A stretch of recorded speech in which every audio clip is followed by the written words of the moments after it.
like was looking at the numbers. He had like 4 steals one game. Like I love the way he blitzes on the perimeter.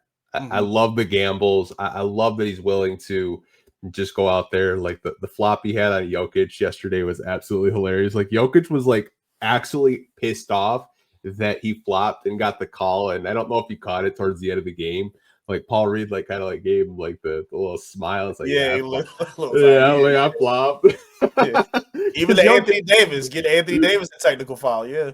yeah, that was my problem. I made a video earlier this week saying like once Stu comes back, like I hope he's just not a third string center again because he's played so well. Like I don't know how you don't reward that good play Yeah. throughout this West Coast trip. Like I like JD. I want to give a shout out to Bryce Simon because he had this idea at his podcast. He said start Paul Reed and have Isaiah Stewart off the bench for a couple of games and watch Duren. Just let Duren watch them play. Like I'm not opposed to that. I think that's actually a good idea. Like because I like JD, but defensively he's just not locked in all the time.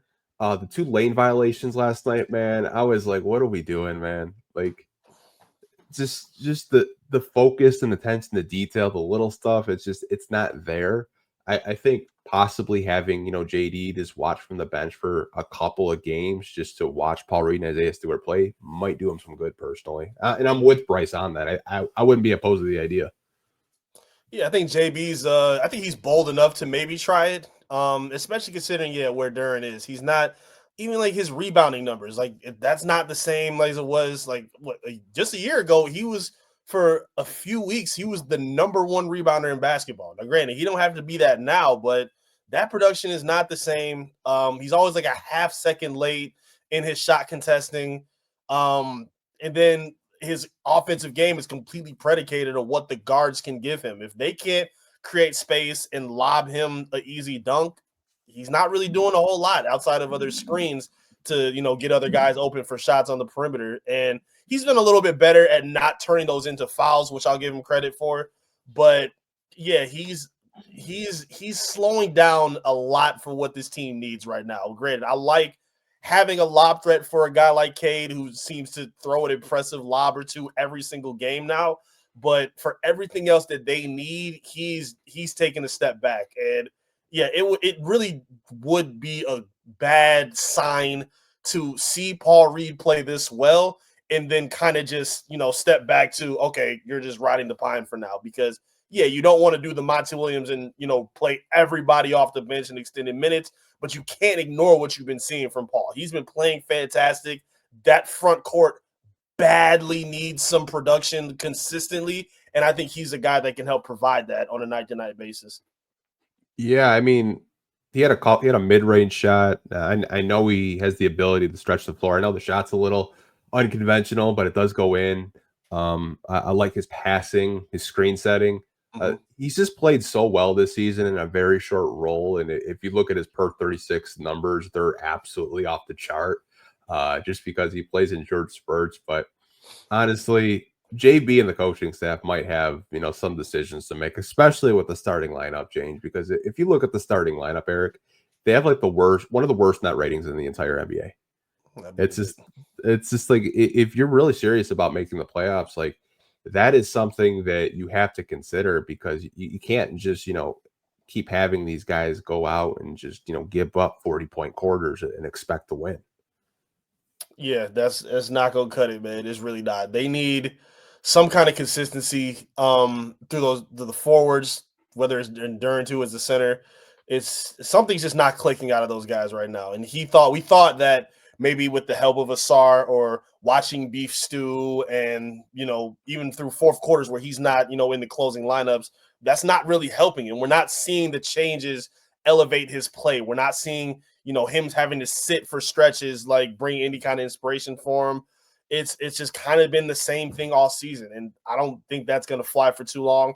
I don't think he'll be traded. I don't think he'll be moved, but a statement does have to be made at some point that they're looking to find something different to get this group going. And he hasn't been that guy, unfortunately, for the Pistons.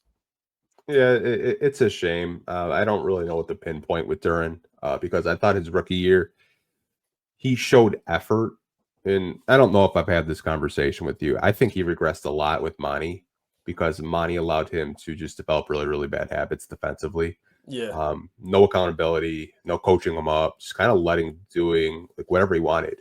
And it's leaked over to this season. And you're seeing the defensive lapses where he's not closing out on the perimeter. He's not communicating on, backdoor cuts. But there are games this season where he's blocking shots, he's locking in. I don't think he's a lost cause, but I think maybe, losing his starting spot could be the right move for this coaching staff long term, because you don't have to extend him going into the summer. You can just let him hit restricted free agency and, kind of make a decision long term for him on this basketball team. I still think he's a player that Cade Cunningham absolutely loves to play with. Catching lobs, rim running, setting screens. You obviously want that type of player with Cade Cunningham, but at the end of the day, he has to do better. 100%. Even I remember his passing being something that was highly touted. That's not looking good either. Like, he's taking a lot of like risky passes. I like that you brought up the Monty Williams thing, because we know he was super high on him. He said he has the ability to be a top 10 player. We're not seeing that right now. And he needs to get back to a point of focusing in on the fundamentals and the basics of his game, because he's trying a lot of skip passes that aren't getting completed. Even like handoffs to, the wings coming across to get the ball, and that ends up being a turnover out of bounds. Like, just things like that aren't acceptable. And then even in like live action turnovers where he's jogging back up the floor, or he's late on a rotation and he doesn't slide over quick enough to contest a shot. Like, granted, he doesn't need to be Ben Wallace. I know we had a lot of like Dwight Howard comparisons because of his athleticism and his body and his age as well, but it's not putting together right now. It's really not. Yeah. Hopefully JB has an idea. I mean, he's tried different things, like playing Tobias at the 5, playing Isaiah Stewart in extended minutes, playing him in closing stretches during a game.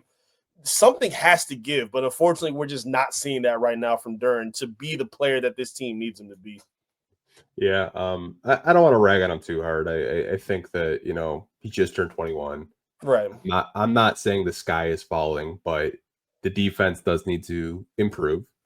Overall, I think a starting center position, whether that's Stu or Paul Reed, if they want to win more basketball games, should at least be a discussion with this coaching staff. But I'll just leave it at that.